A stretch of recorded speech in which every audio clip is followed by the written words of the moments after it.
أعوذ بالله من الشيطان الرجيم.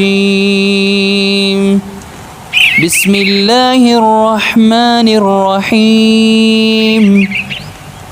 يا أيها الذين آمنوا استعينوا بالصبر والصلاة إن الله مع الصابرين. ولا تقولوا لمن يقتل في سبيل الله أموات بل أحياء ولكن لا تشعرون. ولنبلونكم بشيء من الخوف والجوع ونقص من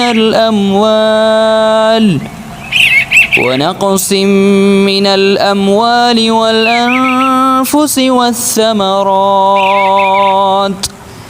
وبشر الصابرين الذين إذا أصابتهم مصيبة قالوا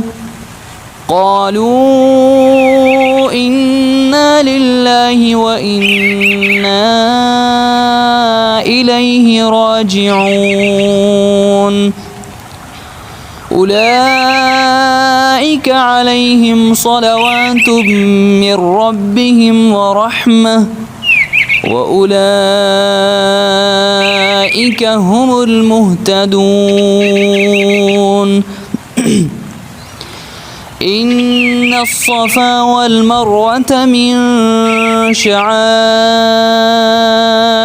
الله فمن حج البيت أو اعتمر فلا جناح عليه أن يطوف بهما ومن تطوع خيرا فإن الله شاكر عليم. إن الذين يكتمون ما أنزلنا من البينات والهدى من بعد ما بيناه للناس في الكتاب أولئك يلعنهم الله ويلعنهم اللاعنون.